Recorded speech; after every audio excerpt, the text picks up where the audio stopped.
Hey guys, welcome to Keep On Pushing TV. I am your host, Devon Harris. And you know what we do here? Yeah, man, we share ideas and insights that we hope will challenge you and inspire you to live your absolute best life. So if that's something you're interested in, you are definitely in the right place. So welcome. It's great to have you on Keep On Pushing TV. So our guest today was never the smartest. He was never the biggest. He was never the most talented, was never the most gifted. In fact, the guy failed fifth grade. He watched his parents got divorced while he himself contemplated suicide. But you know what he was though? He was the guy who looked adversity in the face and says, yeah, man, bring it on. Bring it on. And it's because of that relentless attitude that he was able to go from being a walk-on to receiving a full scholarship to play Division I football at Ole Miss, University of Mississippi. And then he became a starter on that team. And from there, Mr. Relentless himself went on to create and develop a very successful speaking and training business, developed a successful real estate investment company, and now is the owner of a CrossFit gym. I am so honored, pleased to be able to welcome to the show Richie Contartesi. Richie, thanks for being on Keep On Pushing. Yeah, absolutely. I'm glad to be here. I know you're honored. Hey, look, I'm really honored to be on a podcast with Cool Runnings himself, the man the movie was made about. So glad to be here. Hey, it happens, man. It's I know it's been a few years now since we've been trying to connect, and hey, what better way to do it than on this podcast? Keep on pushing with Mr. Relentless. So it's awesome. But people will look at you now. The picture of success. I'm sure some people is how some people would describe you, and all they see is a finished product. They don't understand the journey that you had to go through. How long and challenging that journey was. Can you take us back a little bit and tell us about those early days? Yeah, absolutely. So one thing I think it's actually funny because like when people, they really think, they look at it and they're like, oh, this person got lucky or this was easy.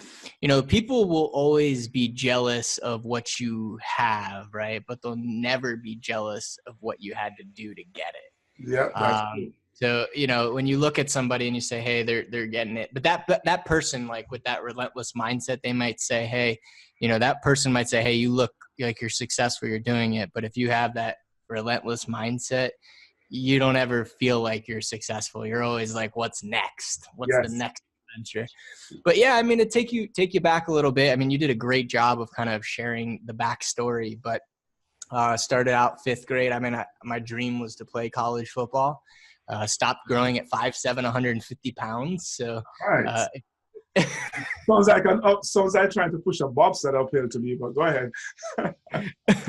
So it was a little bit, that obviously hurt the eye test. High school, ended up doing well, but always having trouble with competing with other receivers. I played wide receiver, and just had trouble competing at a high level. And unfortunately, my senior year, I broke my ankle, and any opportunity went out the window. Yeah, kind of go anywhere. Ended up getting one opportunity at a school called Jacksonville University, a school you probably never heard of. It's not even Division I.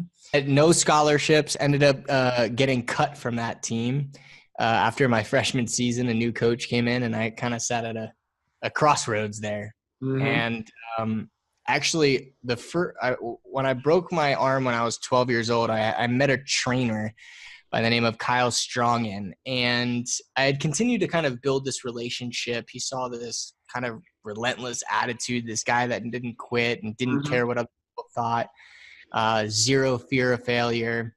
And when I found out I got cut from Jacksonville, I always kind of stayed connected with him. And he was a football coach, and he ended up getting an internship to coach the football team at Ole Miss.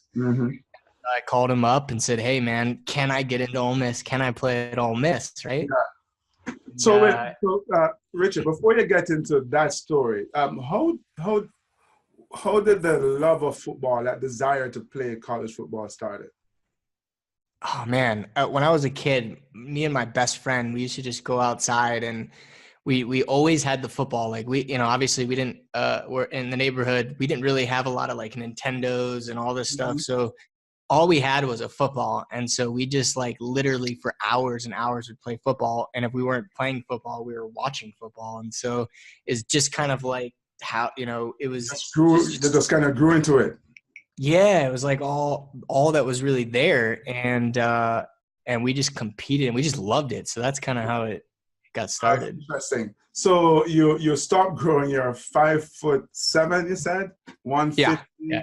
And I'm guessing all through grade school you're playing football, but then you failed fifth grade as well. So you're a small guy. You're not doing well in school. What's going on there? Yeah, school was tough for me. It definitely wasn't easy. Yeah. I have, they said I had dyslexia and ADHD, all these things, right? And I literally just couldn't sit in my chair. I wanted to be outside playing. I couldn't sit in the classroom. And my fifth grade teacher came up to me and literally said to me and actually my parents that I would never be worth anything. Wow. And she just was like, she hated me. I wasn't the best student, so I don't blame her. But school it was really hard for me. It wasn't something that came natural. So I struggled and I rebelled and I just didn't like it. So, I was kind of lost in that area. So how old were you when you contemplated suicide? I was in fifth grade. After I failed, because I failed fifth grade, it was just after my parents got divorced and, things weren't going well, right? Like my parents had split and that was really crazy because they were arguing and fighting every day. And my sister was crying every day and failed fifth grade. And I was like told I was not worth anything. And so I was like, just like, what's the point, Yeah.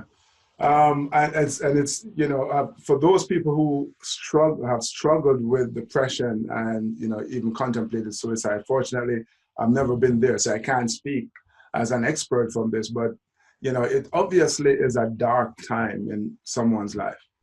For sure, yeah. Depression is not easy. Like it's something that I wouldn't say depression as much as anxiety is something that I definitely have challenges with. Just a lot of it has to do with like always wanting to do better and to do more and putting a lot of pressure on yourself. Like people don't really put pressure on me. I put a lot of pressure on myself. That's the relentless mindset right there. Yeah, exactly. So it's not easy, but I mean, it's like, how do we deal with that? Right. And I think there's different ways, and having goals and having something to go after. It's kind of, football is what saved me. It doesn't mean it has to save you, right? But that's what saved me. Gotcha. So you mentioned goals and you mentioned football. So were you in the fifth grade when you decided that you wanted to, you went online and checked out the requirements to play Division I? Exactly. Yeah. So like while I was going through this rough time, I still have it. I printed out the University of Miami, of course, like one of the hardest academic schools, but I printed out the University of Miami. It was like a stack this thick of what the requirements were in order to get in and play college football there. And at that time, I obviously had no idea what I was doing, but that saved my life because when I looked at it, I didn't look at it and say, haha, I can definitely do that. Right. I looked at it and I was like, maybe I can do this. This isn't as hard as I thought it was. I don't need to have straight A's. And once I printed that out, I had like a tangible, it was like what people call today a vision board, right? Yeah. It was a board that I had tangible, and I looked at it every day, and it changed the way I thought. Subconsciously, I did things differently to attract myself closer to it. So But help me though, Richie, because it's pretty remarkable. Here it is that you're in fifth grade, you feel like your life sucks, you're contemplating suicide, and you had the wherewithal to to dream a big dream of going to college? How there seems like there's a disconnect in there somewhere. I mean, like I said, I loved, there was the only thing, this was the only thing that made me happy, that I loved. Right. And I was lucky enough to have found it. I think what most people do is even if they do find something that they love or they want, they look at it and they say it's too difficult and they never do anything. Yeah. Right. And just kind of don't. So I was just in a place in my life where literally obviously super young, and I had a decision. I was either going to do this or do nothing. Yeah. And when I looked at that, for some reason, I said, I can possibly do this. And at that moment, like, I made a decision, and there was no turning back. There was no plan B. I was going to do this. Yes. Don't know how, but one day at a time, I'll figure it out. And that's kind of, no, it's an insightful point you make. You know, Tony Robbins speak about, you know, making a decision, you know, that the word decide has two root meanings. The means to cut off from, and side to kill off. And so when you and I, or our listeners, make a decision, when we decide, when we cut off any possibility except, man, this is how it's going to be, then you change your life. And that's the story you're telling us today. You made that decision, you cut off any other possibility except this is how it's going to be, and your life changed. You set some goals, which, as you said, they were kind of beyond you. You didn't see them as impossible, but they were a little bit beyond you, obviously, right? Yeah. And yeah, I mean. So go ahead. No, go ahead. Yeah, and so the lesson here, because you know, one of the reasons why we're talking is because I want to tell your story and highlight the lessons from your experiences, you know. And a lot of times people set goals and they don't set them high enough. They set them low and they hit them. And yeah, they make some progress, but they're falling really short of where they could have been. Or they may see a huge goal and they become intimidated by it, not realizing that the goal is meant to be big, to stretch you out of your comfort zone. So here it is that you at fifth grade, what, 11 years old maybe? You are, yeah, I think it was 10, something like that. Right. So you have your vision board, and you know you're working, you're putting the plan in place. You go to a college, Jackson, and you get cut, and now you're connecting or reconnecting with this former coach of yours. Yeah, and that's why I talk so much about relationships and the importance of, you know, building relationships, mutually beneficial relationships. And that's how I got this 1 hour tryout at Ole Miss, is because with a relationship I built with somebody when I was 12 years old, with what happened to me my senior year of high school, somebody that I can just continue to stick with. And he was able to constantly see who I was as a person and that drive and how bad I wanted it, that when he was able to put himself on the line to get me this shot, he felt comfortable, able to do it and able to do that. Right. And so like, I always say, like, how do we build these relationships? Because whether you're an entrepreneur, you're in sales, you have a job, you want to build better relationships with your kids or your spouse or family members or whoever, I always say, think in terms of value, and what value are you bringing to that human being? Right. You know, what are you doing to make that person's day a better day in every interaction that you make? And so, you know, that's kind of with Kyle, every interaction that I made with him and everything that I did, for the most part, was always about, like, value was always being traded from him to me, from myself to him. And when it came time to, hey man, I know you're at Ole Miss, this is my last chance to get in, he was able to make that happen. So I think relationships are huge. Yeah, you're absolutely right. You know, building those strong relationships. But at the same time, the other thing I'm hearing from you, though, is that because of your character, because he knew you were a worker, that he was reluctant to go to the coaches at Ole Miss and say, hey, this kid might be a little bit undersized. in stature, but he has a big heart. You need to at least look at him. Yeah. So he actually told me this when he went to talk to the coaches. He was like, because he didn't want to like throw himself under the bus. So when he went and talked to the coaches, he was like, this guy is not going to be the biggest. He's definitely not the most talented or the fastest, but I'll tell you what he will do. If you give him a chance to try out, I guarantee he'll make it. And he said, this guy will make everybody around him better. He'll make the team better.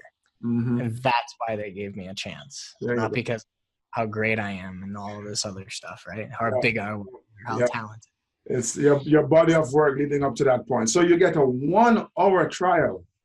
That's all they gave you for the rest of your life. It wasn't even an hour. Yeah. It's like one shot. Yeah. How did that work out? So actually drove all the way up to Mississippi. Just how long a drive is that? I grew up in South Florida, so it was about 15 hours. Mm-hmm. Just drove up, didn't even have a place to live. I was literally on my way up trying to find a place to live. And, I was like, I'm going to school at Ole Miss, I guess now. This happened 3 weeks before school season started. And so go to Ole Miss that first day of school, and I was just scared out of my mind, man. I was so nervous. Walked into the indoor practice facility, watched guys like Michael Orr from The Blind Side and Mike Wallace and Dexter Cluster and all these big guys. And I was just like absolutely horrified, right? Like fear of failure, fear of rejection, fear of what people think about me. You name it, man. And I'm just sitting there. And I was like, I got one shot, one opportunity at this thing. I prepared myself as much as I possibly could. And I just went out and did my absolute best. And how did that end up? Did they take you on the team right away? All right. So I leave the tryout and I was like, did I do good? Did I not do good? I wasn't really sure. Right. Finally, my phone rings. It's Kyle. So I pick up the phone. And he says, do you want the good news first or the bad news? And I was like, just give me the bad news, get it over with. Yeah. And he goes, you didn't make the team. I was like, how? You drove 15 hours, you didn't make the team. I was like, you better give me that good news right now. And he goes, you didn't make the team, but the coaches have decided that they're going to extend you a 1 week tryout, basically, to prove to the coaches that you could take the hits. Yeah. I was like, all right, let's go. Bring it. So the next day I walked into the locker room. Everyone else had a plated locker. I had this little piece of tape with my name written on it. Yeah. Some oversized pads. And I was like, hey, I'm just going to go all in. I don't care what people think. And that's what I talk about, this relentless mindset. And that's kind of what my whole brand is about is not, we can't care what people think. Like, do you have kids? Yeah. Mm-hmm. All right. How old are your kids? Oh, I have 5. So from 29, 22, 21, 12, and 9. So holy smokes. Okay. Yeah, man. They say make hay while the sun shines. It's been sunny. Yeah, that's awesome. Good for you. Thank you. No, it's like that's the best thing in my life, though. Yeah, absolutely. Awesome. Hey, yeah, I actually have one on the way. So first nice. one. Congrats. 5, I got How soon? Huh? How soon? You said I got 9 weeks left. All right. Yeah. Right. So soon. It's gonna be a while, right? Yeah. But yeah, so I mean, I always say this. Look, you look at kids. They have. You look at a 2-year-old. They have zero fear of failure. Mm-hmm. They don't care at all what people think, and they are relentless until they get what they want at all costs. Mm-hmm. They just do not care what people think. And we're only born with 2 fears. We're born with the fear of falling and the fear of loud noises. And over time, we learn that being wrong is bad. We learn that failing is bad. And we embody this, and it literally shapes who we are as people. And I think the people that can let go and reignite that relentless drive and passion that they once had and just don't care what people think and have zero fear are the ones that break through barriers and obstacles that get in our way, right? So like, I mean, I sat there and I was like, I got 1 shot left. I mean, I got to walk out that tunnel out onto the field with Michael Orr from the blind side, and I have to have zero fear. And I can't care what people think. And I can't worry about the linebacker crew laughing at me and rejecting me. And I can't have fear of the unknown. What if I get hurt? So I just said, I just let go and just unleashed and ran out onto the field and did my absolute best. And you got, so that was the start of that was your 1 week trial. And how were things after that? What happened? Yeah, so 1 week trial, ended up making the team, of course. Head coach Ed Ogeron, who's now the head coach at LSU, came up to me on Friday before our last practice was actually Thursday after. He came up to me, put his arm around me, and he was like, dang. He's like, I wasn't expecting that.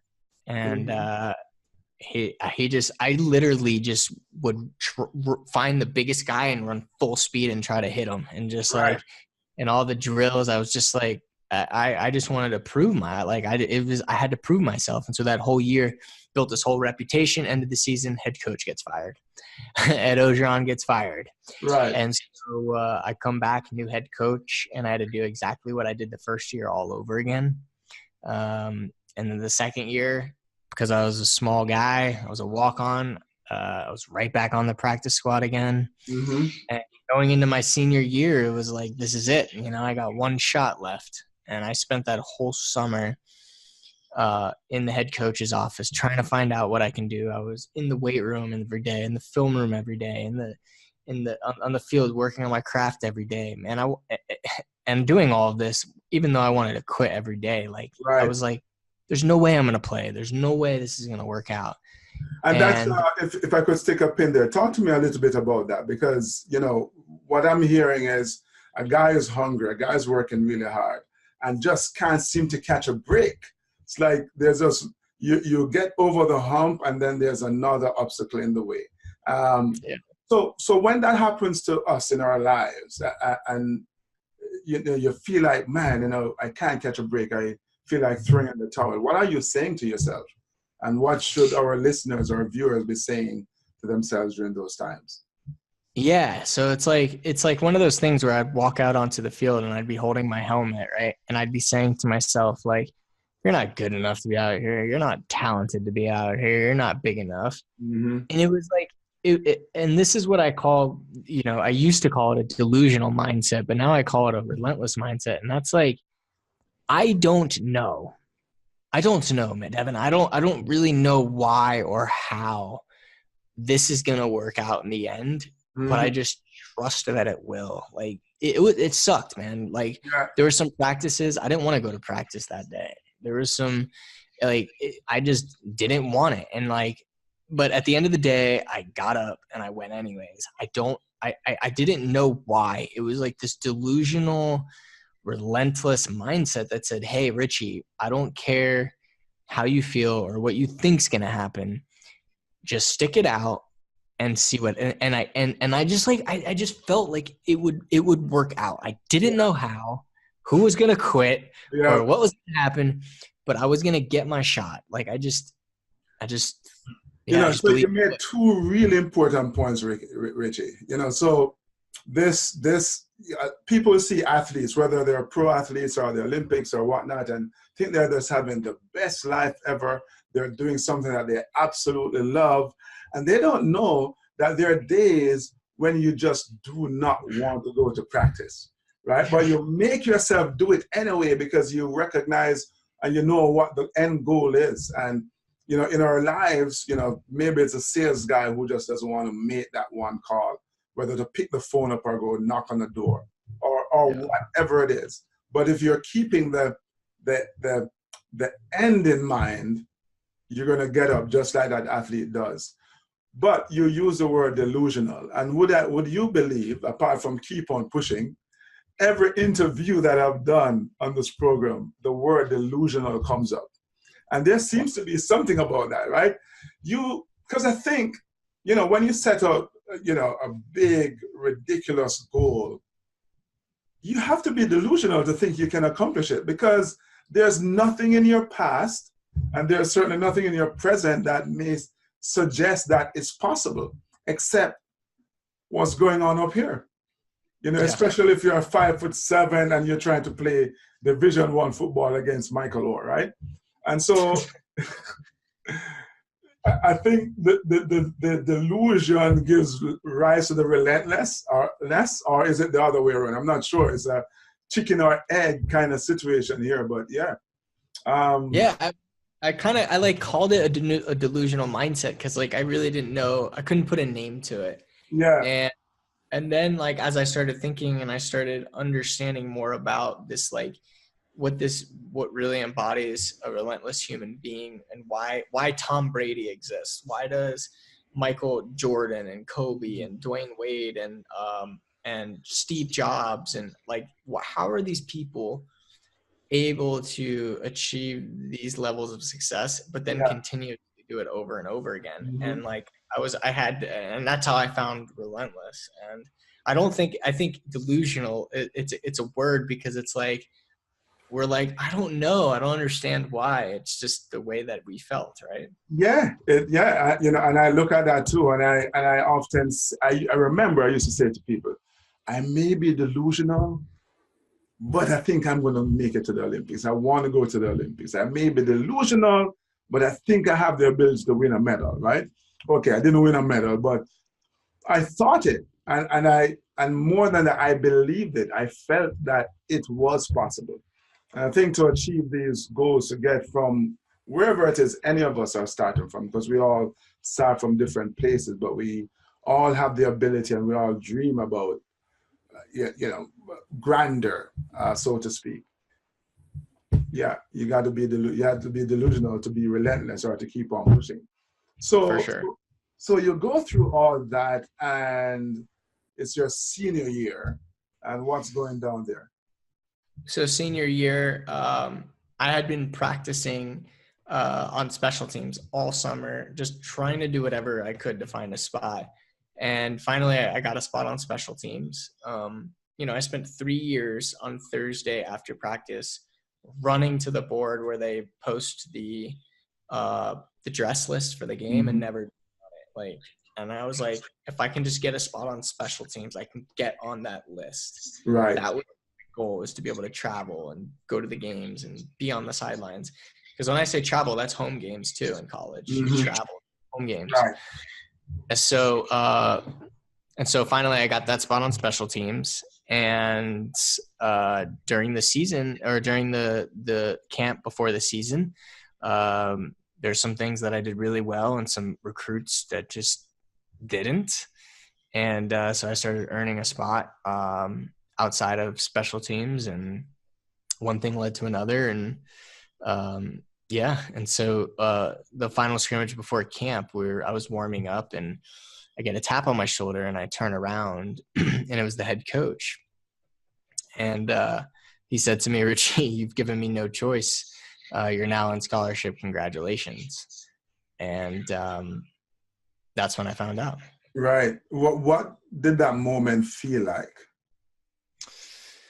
Man, it's like that moment, like when you find, like, even if you've been working on something, it's not something easy, but something you've been working on for a long time, and you get it, and you get like those tingles that go down your head and your neck. And like, I just wanted to like call my dad and call my mom, and I was so excited. And like, I ran after the scrimmage, I ran to my truck and called my dad and called my mom, and I was just like super excited. And it was just that feeling of like, I did it.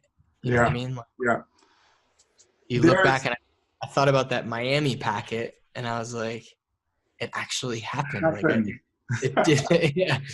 You know, it was 10 years later, right? Yeah. But it happened. It takes time for dreams to blossom into reality. And that's the thing that people don't recognize. And it's 10 years of literally, you know, sweat and blood and sweat for you. 10 years of frustration, 10 years of always having an obstacle every time you thought you were going to be making a move forward. 10 years of, you know, one step forward, two step back. But I think what your story clearly demonstrate, which is that success is possible for all of us. You know, no honest person would say it's easy. You know, there's nothing in the stories you're just telling me that sounded easy. But now you're in easy street, so to speak, as far as all the work that you have done, because I've set you up now to push yourself to the next level. So talk to me a little bit about post-college life. Yeah, so got out of college, moved straight to New York City, actually. Yeah. And ended up working in sales, and did pretty well. Ended up winning rookie of the year belt at a Fortune 500 company in their sales team. And after 2 years, I was like, I want to start my own thing, and moved down to Santiago, Chile. Tried to get a government grant, keyword tried, Right. and moved down there for 6 months, and nothing worked out. And the business that we started failed. I started with 2 other people. So moved back to New York to live on 2 different friends' couches over probably about a 5-month period, trying to get something started. I worked like all day, all night. My buddy was building websites, and I was trying to get him business to do it. Right. And it just was extremely difficult. And then did that for about maybe 4 to 6 months, then moved to Virginia, because I literally was down. I had no money left. I was out. And lived in my dad's basement for about a year while I built up this website business with my buddy. After about a year, I had enough money where I can get my own place. So I moved to a place that was pretty inexpensive in Naples, Florida. And I missed Florida, but I couldn't live in Palm Beach too much. So I found Naples, Florida, moved down there, and started building this business. And it was just, I couldn't get it off the ground. I just didn't know what I was doing. I didn't have the right mindset, didn't have enough money to work with or play with. And I could have done other things, but I didn't do it right. Now I know, but I should have done a better job of finding the right people to surround myself, the right mentors. And then once we just had 2 months of no clients and we were almost out of money, and I was like, I can't pay my rent. My partner quit on me. And I had this like epiphany at that point where I was like, I'd been here before, you know. I was like, I know how to handle this. I'll figure this out. And that month I ended up without him closed 3 of the biggest website deals that we've ever done. Right. And I was like, here we go. I got to find somebody who can do this now. Right. Yeah. On the front end side. Yeah. And so I found people to do it. And then I started building up, and I got bigger and bigger and bigger.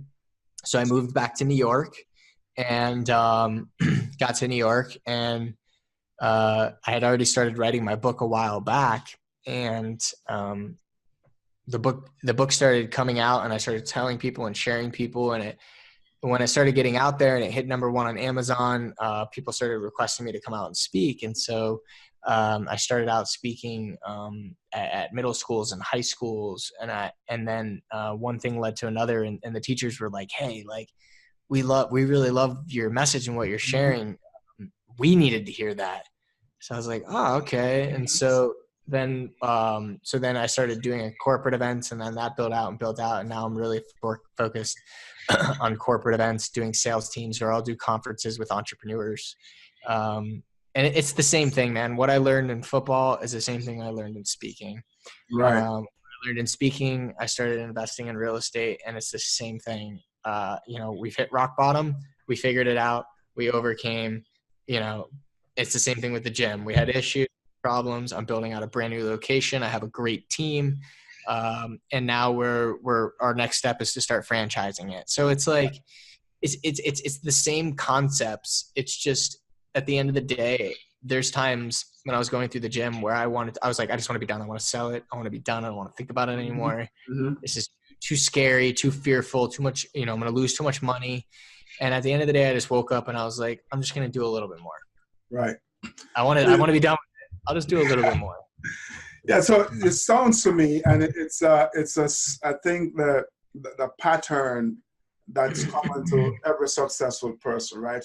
If you go through and you read biographies, what you say is struggle, struggle, struggle, a little bit of success, or some success, more struggle, struggle, struggle, more success. And you learn, as you just said, that it's the same principles is the word I would use, that you apply to one area of your life just in order to succeed, that you can then apply to another area or other areas of your life to succeed as well. So that's awesome. Exactly. So yeah, you have been through, some challenging times, but I think what those experiences have done is I've left you with some amazing stories that you can use, obviously, to inspire yourself, to keep being relentless and push yourself to the next level, but to help other people do the same thing.